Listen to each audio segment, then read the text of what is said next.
Taking you live now to Moncton. We're getting reaction to today's report on those RCMP shootings in the city.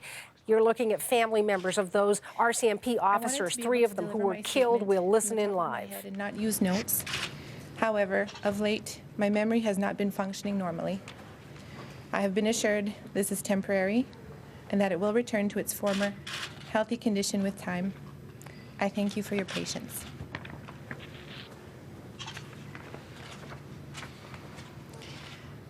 I've been employed in policing in total for over 10 years.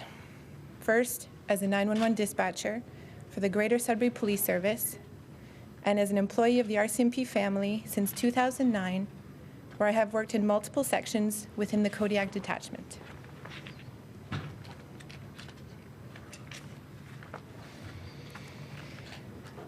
The findings of this review are of great significance and importance to me for multiple reasons. I am a part of the thin blue line, a symbol representing the relationship of the police in the community as the protectors of the citizenry from the criminal element. The women and men who serve as peace officers are my family, as was my late husband, Fabrice.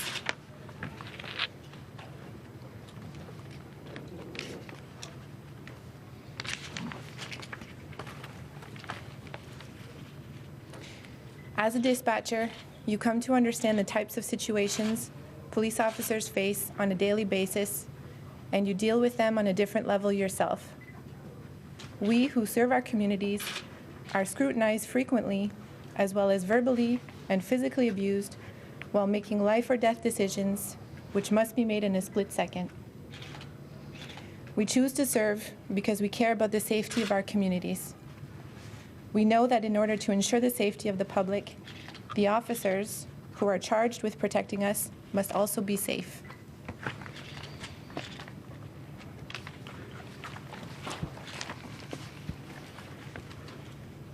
My concern for the safety of peace officers is something deeply embedded in my heart. To me, this report is the vehicle for the changes that are needed to ensure the safety of our officers. I would like to thank Mr. Fabrice Gevaudan for his high level of professionalism, tact, diplomacy, empathy, and foresight, which he demonstrated during the course of this review.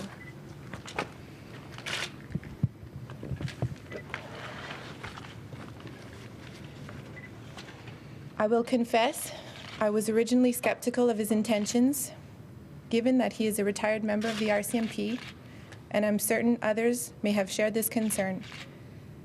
However, I have come to know and appreciate Mr. McNeil's integrity and unbiased approach, something which I do not say lightly, and I believe wholeheartedly in his recommendations. It is obvious that this report has been written with great care and consideration for all involved while examining operational issues that need to be addressed.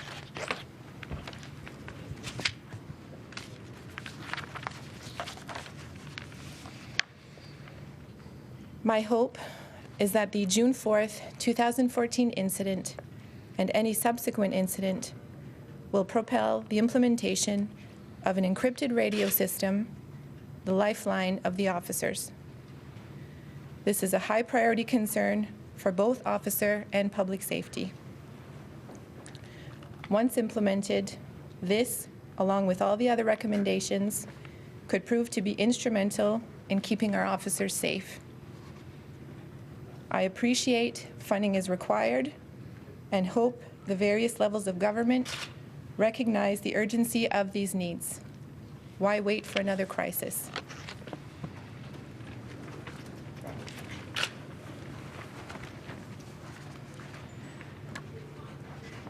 I realize we are here to discuss the most important issue, the findings of the review.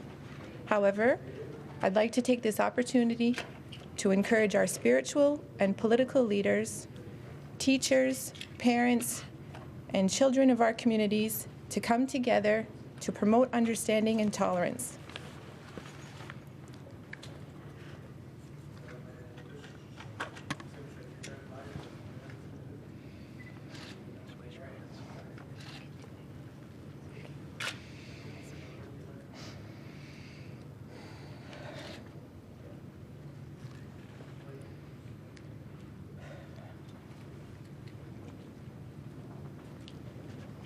We can no longer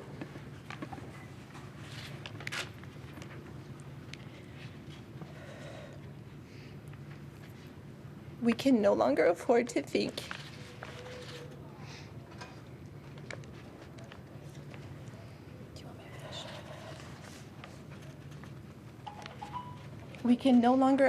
think in terms of us versus them. We are all in this together.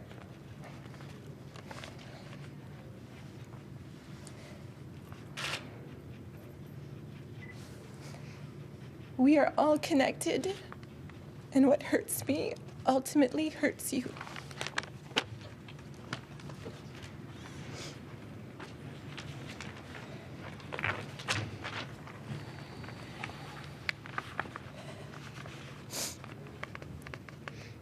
Rachel, Nadine, and I would like to thank the members of the media who have respected our privacy.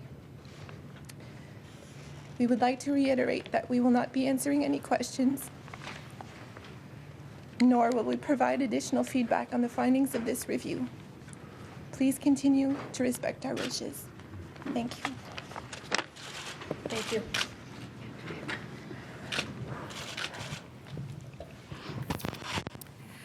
What a show of emotion and yet also strength from family members of those 3 RCMP officers who were killed back in June of last year.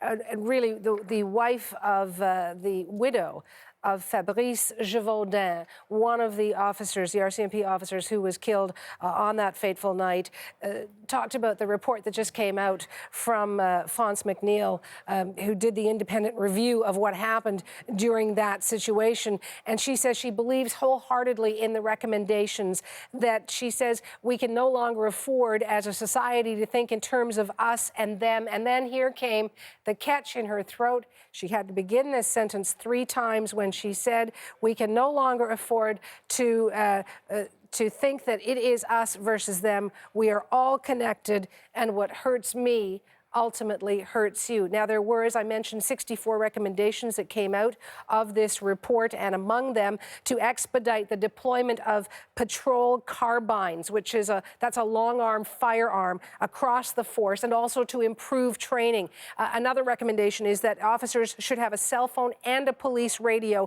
when they are on duty, and that RCMP create a policy to allow plain language being used instead of 10 codes when it comes to urgent situations. There are others. We're going to have more of them for you throughout the next few hours, and we'll also be looking for reaction to this report that was just released today. But the emotion from those family members, I'm sure you could feel it in your living room, your kitchen, wherever you're watching this. And again, the wife, Angela Gevaudan, the widow of Fabrice Gevaudan, saying, it is not us versus them, and what hurts me ultimately hurts you.